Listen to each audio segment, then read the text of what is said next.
이번 컨텐츠는 여러분들에게 조금 좀 진지하고 심각하게 전해 보도록 하겠습니다.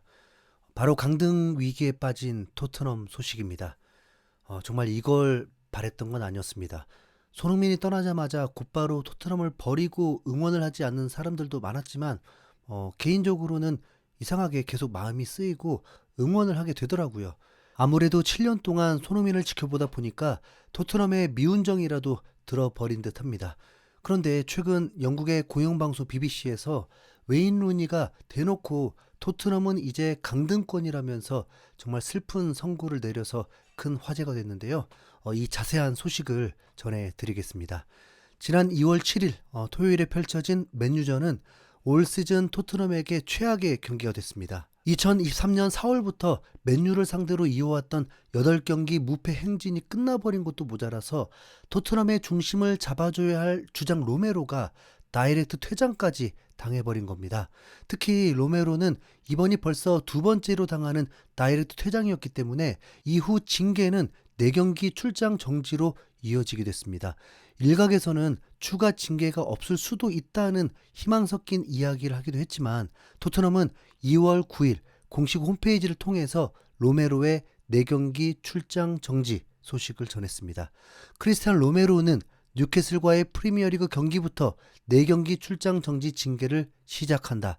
우리 팀의 주장은 맨유와의 경기 전반전에서 심각한 반칙으로 레드카드를 받아 3경기 동안 출장 정지를 당하게 됐다.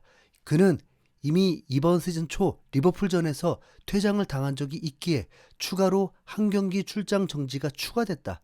그는 앞으로 뉴캐슬, 아스날, 풀럼, 크리스탈 팰리스와의 경기에 출전하지 못하게 됐다라면서 토트넘 팬들에게 절망적인 소식을 확정했죠. 수많은 전문가들이 로메로의 퇴장을 비판했는데 앨런 시어러는 BBC의 방송에 출연해서 마이클 올리버 심판의 말이 전적으로 맞다. 요즘 경기에서는 그런 식으로 태클을 하면 안 된다. 그는 더 나은 리더십을 보여줘야 한다. 리더는 팀을 위해 뛰고 주변 사람들을 더 나은 선수로 만드는 사람이다. 앞으로 로메로는 4경기 동안 결장하게 될 것이고 토트넘은 그런 상황을 원치 않았을 것이다. 하지만 로메로의 태클은 분명히 퇴장감이었다 라면서 무책임한 로메로의 반칙을 비판했습니다. 그러면서 리더의 자격을 언급했는데 묘하게 손흥민에 대해서 말하고 있는 것 같죠. 맨유의 레전드 센터백 리오 퍼디난드는 로메로를 딱 4글자로 요약했습니다. 로메로는 골칫거리다. 손흥민이 캡틴일 때를 생각하면 손흥민은 팀을 위해 모든 걸 헌신했었는데 로메로는 반대로 팀의 골칫거리가 되어서 감독과 동료들의 머리를 아프게 하고 있습니다. BBC의 해설자인 데니 머피는 로메로가 너무 거칠게 공을 차다가 카세미로를 가격했다.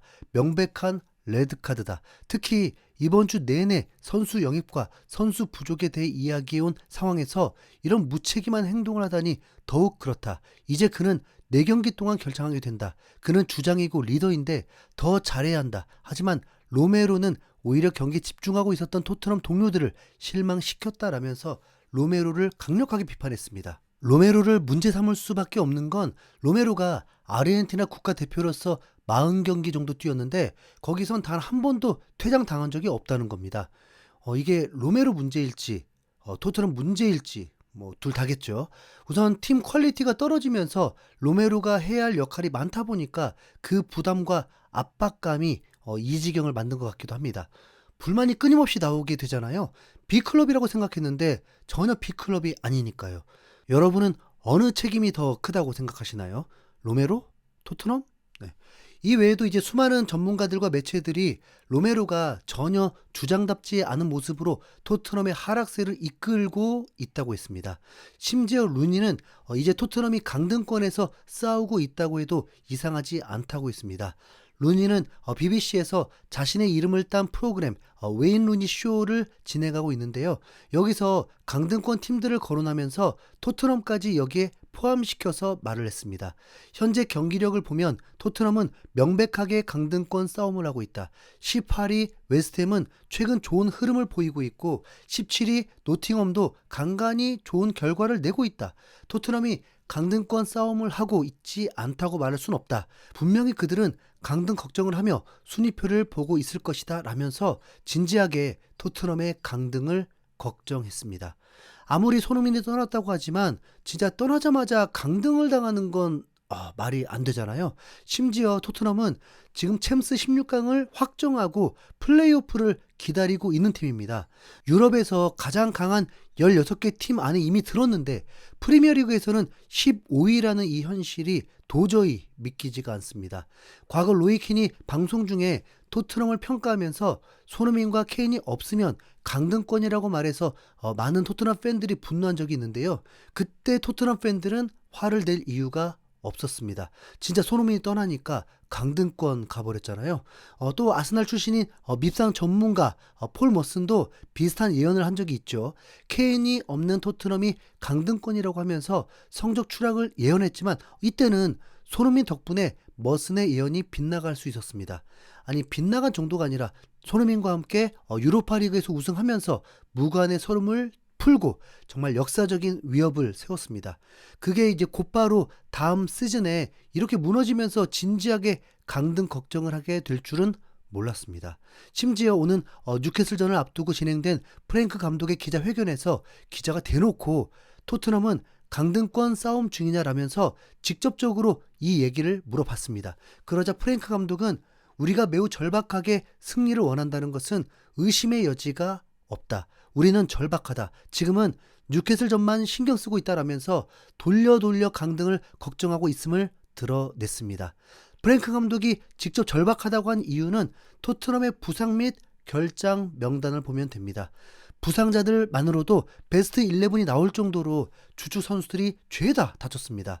팀 내 최고 득점자인 히샬리송부터 시작해서 오랜 부상자인 클루셉스키와 메디슨, 그리고 야심차게 영입한 쿠드스도 부상입니다. 베리발, 벤탄쿠르도 다쳤고 단수, 포로, 데이비스, 수비수들도 많이 다쳤습니다. 게다가 맨유전에서 우도기까지 부상을 당해서 진짜 말 그대로 만신창이가 된 상황입니다. 특히 이 결장 명단 중에는 토트넘 득점 순위 상위권 선수들이 다수 포진되어 있습니다.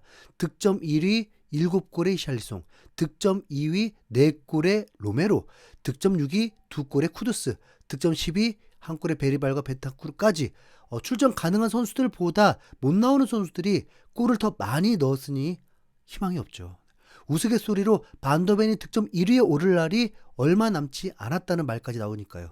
여기에 로메로가 없는 4경기 대진이 진짜 답이 없을 정도로 막막합니다. 뉴캐슬, 풀럼, 팰리스도 만만치 않은데 최악의 라이벌인 아스날전까지 있으니까 이건 폭망 예정입니다. 토트넘은 2026년에 리그를 한 경기도 이겨보지 못했습니다.